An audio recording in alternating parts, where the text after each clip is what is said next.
I would like to welcome you today to the P.E.A.R podcast, where our goal is to share stories of women who have pivoted, explored opportunities, adapted to circumstances, and repositioned themselves for success, no matter what life or business puts in their path.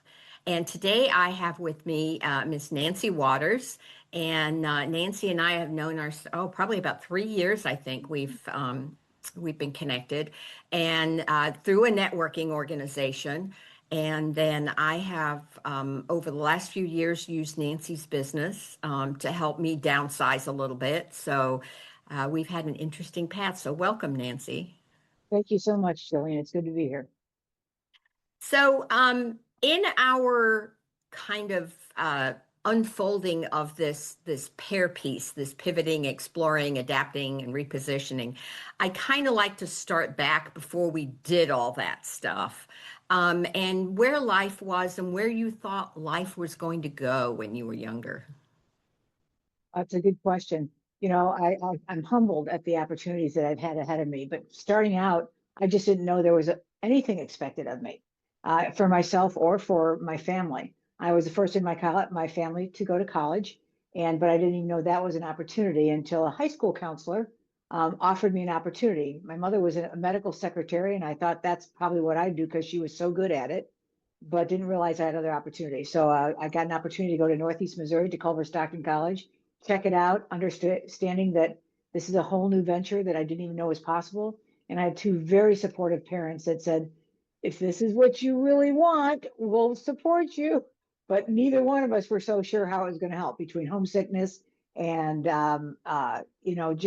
and my grades weren't that good. I was really never taught to learn. And my college experience actually taught me more how to study and how to realize that, that there is nothing outside of your grasp if you choose to move forward with it, which is And I exciting. think, and I think a lot of students believe that going into college is just going to teach them content or a topic.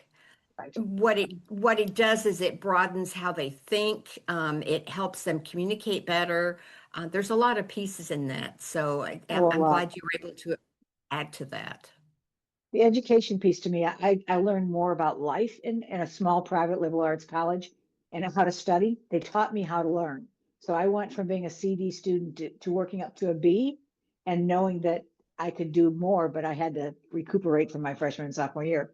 And that all the classes that they make you take that you don't understand, Christian heritage, biology, and things that I wasn't even interested in at the time, has helped me in the long term because it's about the discipline that you need to get through those classes and realize you're going to learn something. That's amazing. So where did you go once you finished college? Once I finished college, I was a recreation major, and I kind of started some new things there. They didn't have recreation as a major, so I had a PE major, and they said if you would like to do something different, go out and find your own internship. So in college, I started their kind of trailblazing, and I went to the Girl Scouts, and they offered me an internship in recreation.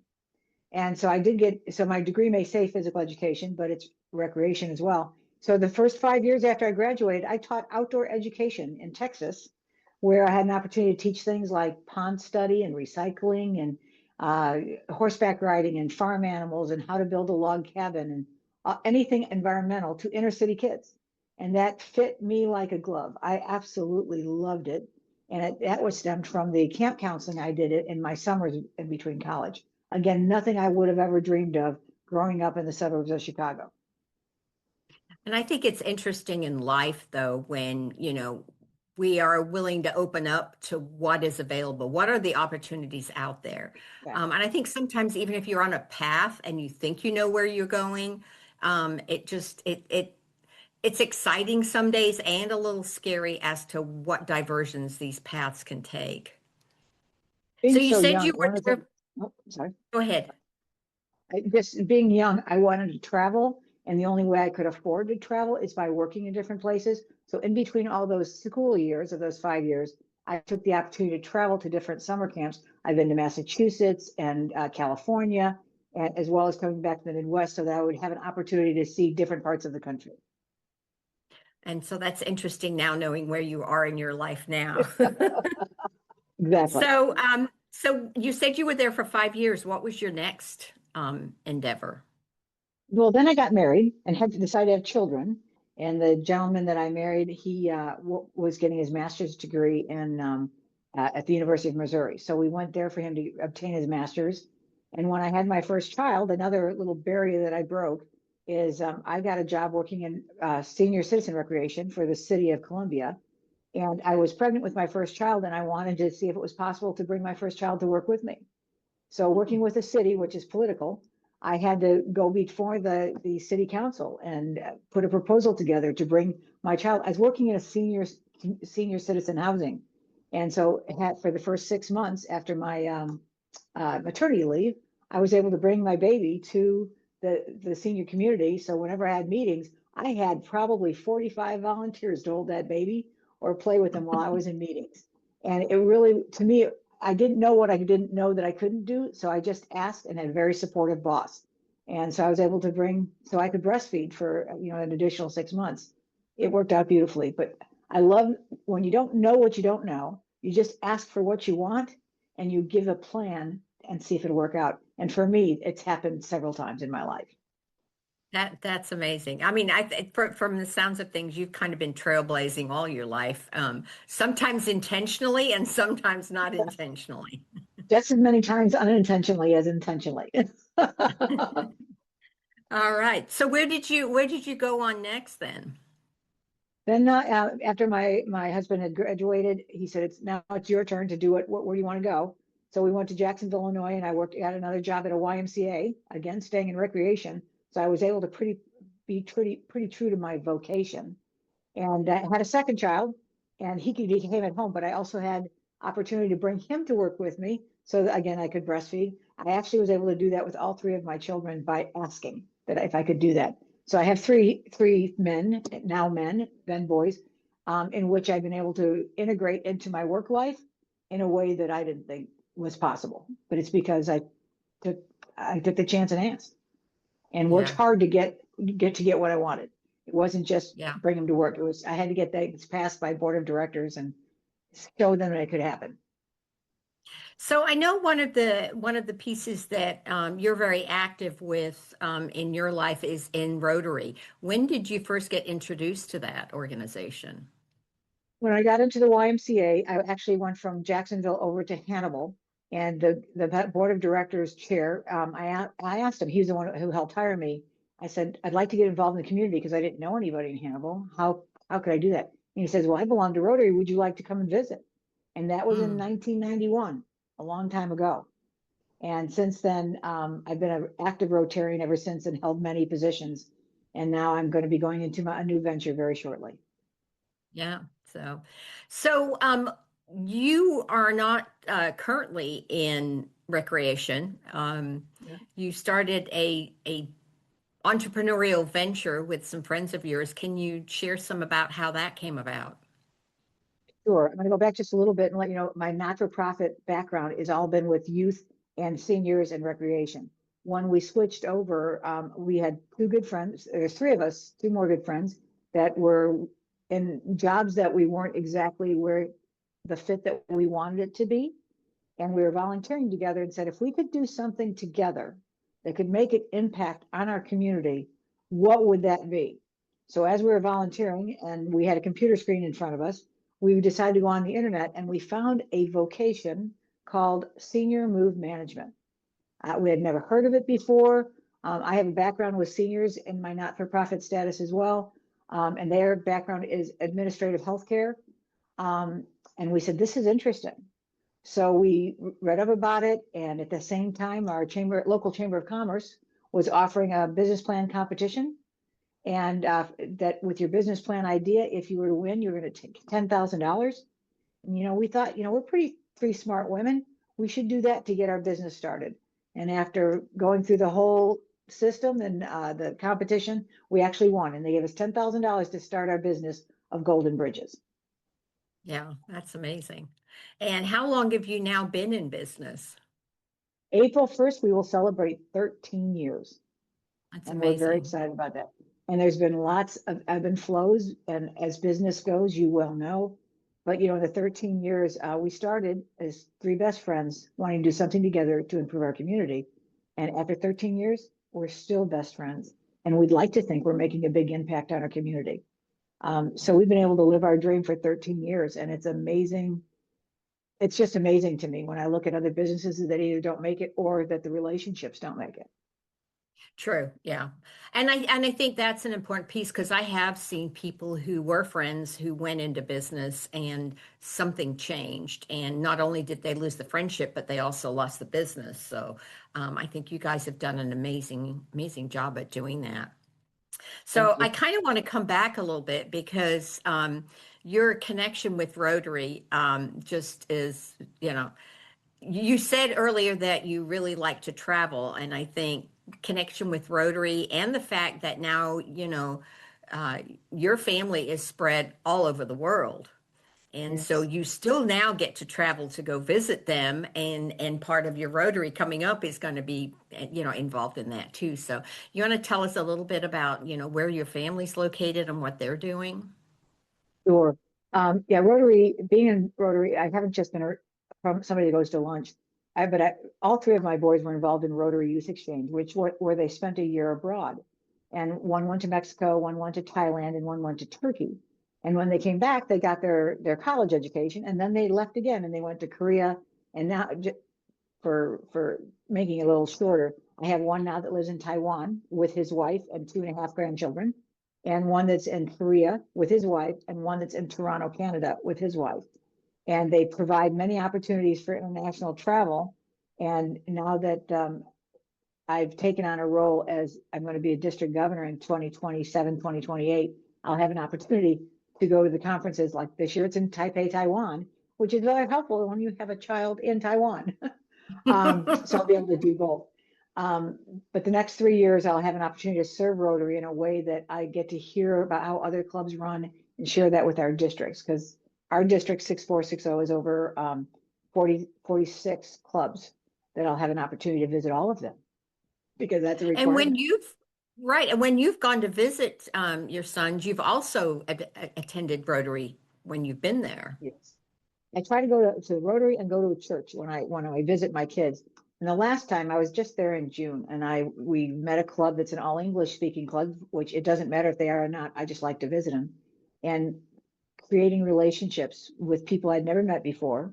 And then we had an unforeseen accident in my family. My daughter-in-law was actually hit by a car. And my Mm. concern is that my son would not be able to have enough good Chinese to understand what was saying in the hospital.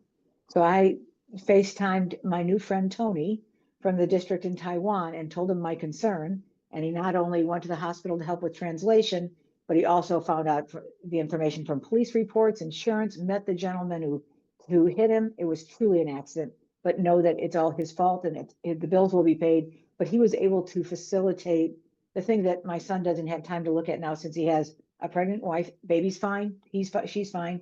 But will have some issues. She's got two broken wrists.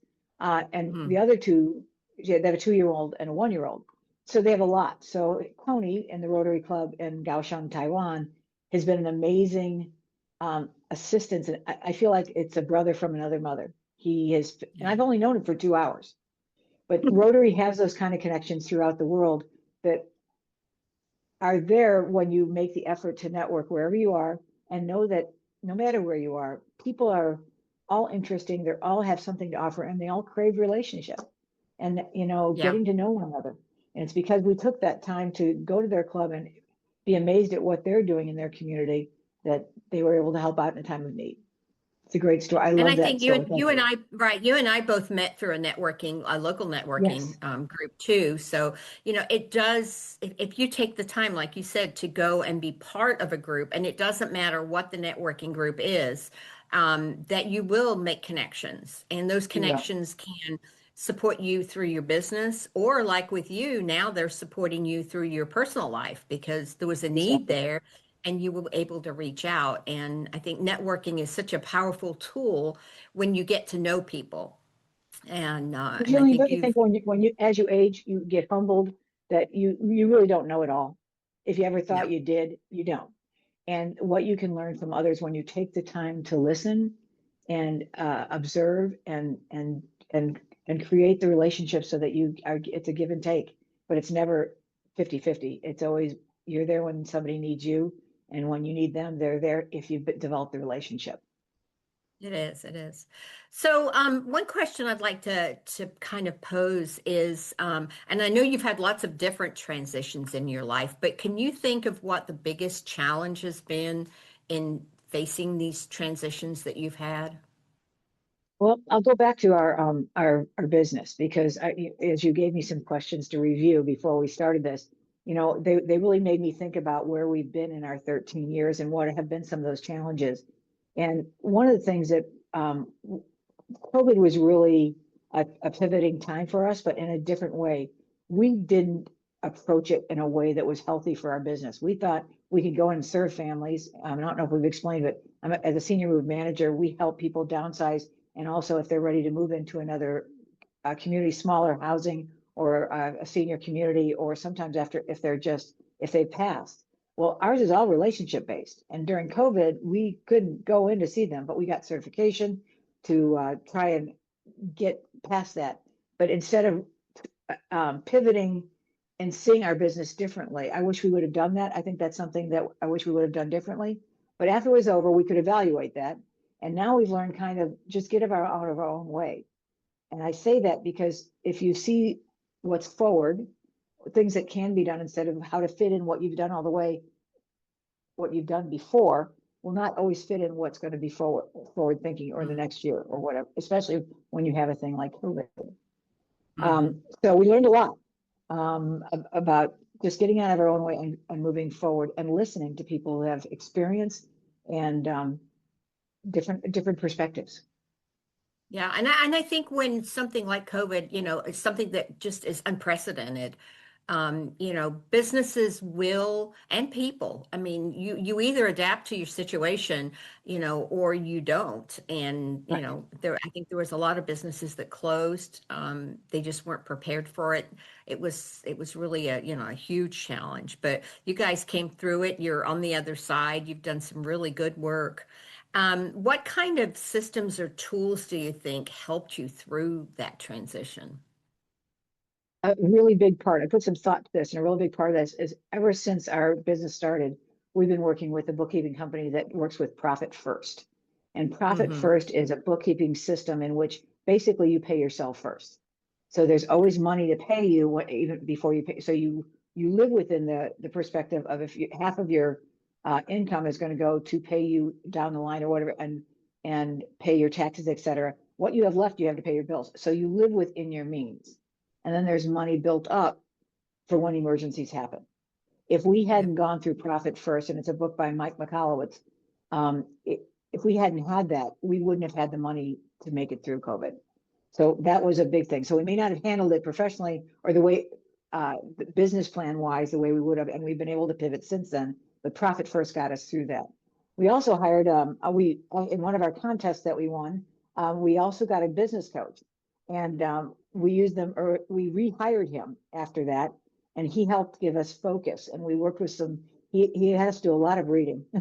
And a couple of the books you asked about, some books that helped us. One is the Start With Why, and we talked about that in our business development as well. And the other one was Blue Ocean Strategies. I have never had such a dull book that made such a great impression.